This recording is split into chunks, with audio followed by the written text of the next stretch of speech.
I didn't disclose because I didn't know it was wrong, at least not at first. I was 5 years old. An older teenager had come to stay with us, at first for the summer and eventually for 6 years. And over those 6 years, the sexual abuse became just routine every time we were left alone. It was something I didn't like, that was for sure. But early on, I didn't like to eat my vegetables at dinner, and I didn't like to go to PE class at school, but they were things I had to do. And this, at least in my head, was something I had to do as well. As I got older, it still felt like something I had to do, but I knew it was wrong.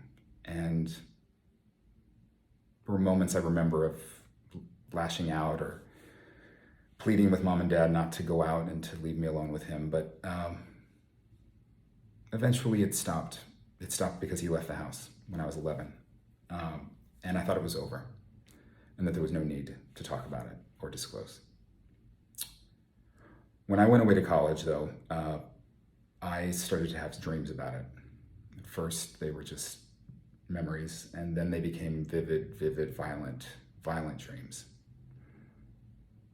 It was time to tell mom and dad because he was going to be there for the holidays when I came home.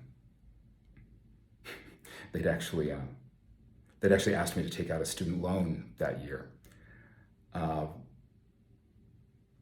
so that they could use that money to help buy him a car.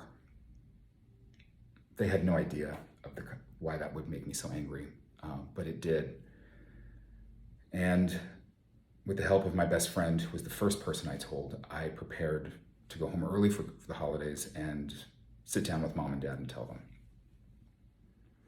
It was the beginning of my healing and eventually the beginning of their healing. I will never forget that look in mom and dad's eyes when I told them.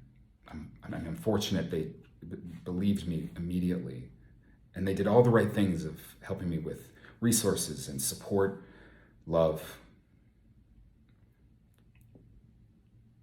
But that image of hurt and pain that they were experiencing is etched in my mind. Even now, they're both gone. I don't know that they ever really recovered. I'd like to say that I've totally recovered, but I know that it's a journey and I'm healing. And I healed in part because I started that disclosure. And even in talking about this now and other moments where I've had a chance to share with others, that disclosure is part of my healing. I also recognize I come from a place of privilege.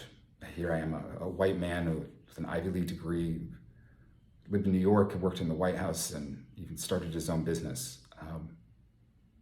And there's so many others who either fear disclosing or who face the kind of abuse and harassment every single day that I don't have to deal with.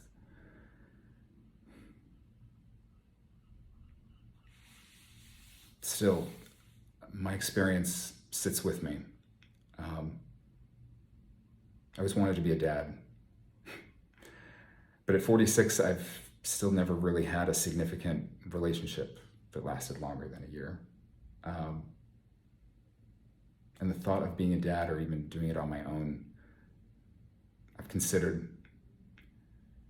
And the thing that stops me is remembering that look in my dad's eye when he found out when I disclosed.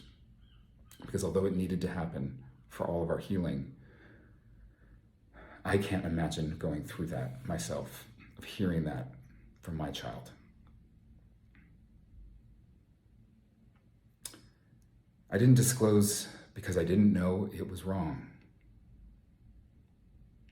It was wrong. And disclosing is the only way, or at least the first step, in healing.